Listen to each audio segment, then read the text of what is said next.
Senator Lamar Alexander is the chairman of the Health, Education, Labor, and Pensions Committee. His hearing on Capitol Hill yesterday focused on the Trump administration's handling of the coronavirus pandemic.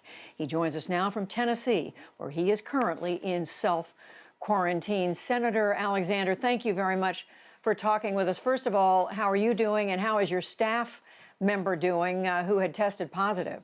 He's fine. I just talked with him a few minutes ago. He lost his sense of smell, but that's it. That's the symptom that alerted him. And I'm fine too. I was just exposed for a short period of time, and so under the protocol, the Senate physician says 2 weeks.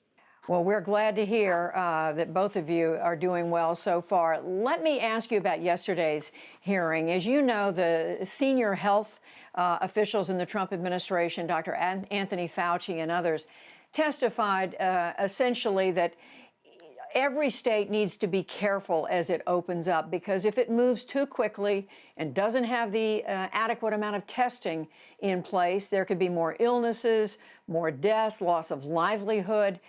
But, Senator, this comes the day after President Trump said, we have met the moment and we've prevailed with regard to testing.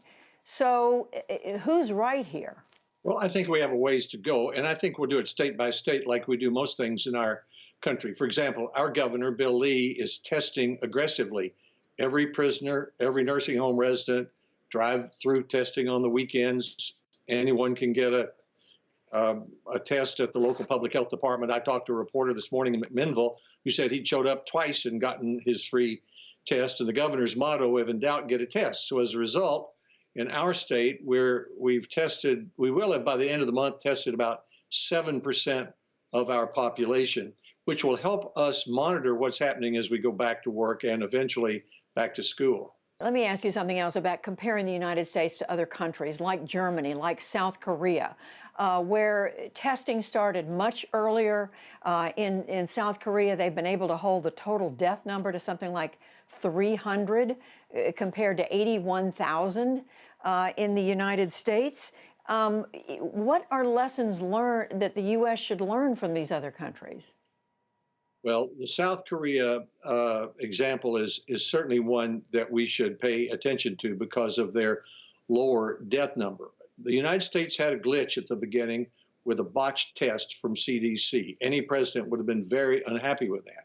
But since then, what the United States has done has been very impressive. Nearly 10 million tests conducted today, twice as many as any country, more per capita than South Korea, for example, which is very good news for principals and chancellors who are thinking about all the students who will want to go back to school in August, because it creates the possibility that you could test whole classes or whole schools as part of a way of keeping them safe. One other thing in connection with this, Senator, the president has been pressing some states that have not been prepared to open early, like Pennsylvania, and said that they're making a mistake. He said yesterday there just seems to be no effort in getting certain blue states to get back in gear.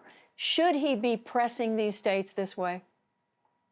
Well, he can do whatever he wants to do. He's the president. He also told the state of Georgia they were going too fast, and that's a red state. So I think most governors don't want to be told by the president what to do. They want to be able to have the tests their way, the schedules their way, the colleges their way, and I think the president understands that. He's got a right to express his own opinion. Senator, we know that the House of Representatives is looking at legislation this week to provide aid to state and local governments.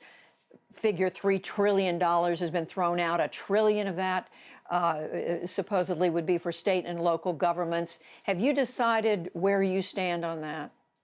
Well, I haven't seen it. I've decided this, that we ought to send the money that we've already appropriated out, that's $3 trillion, and see how it works.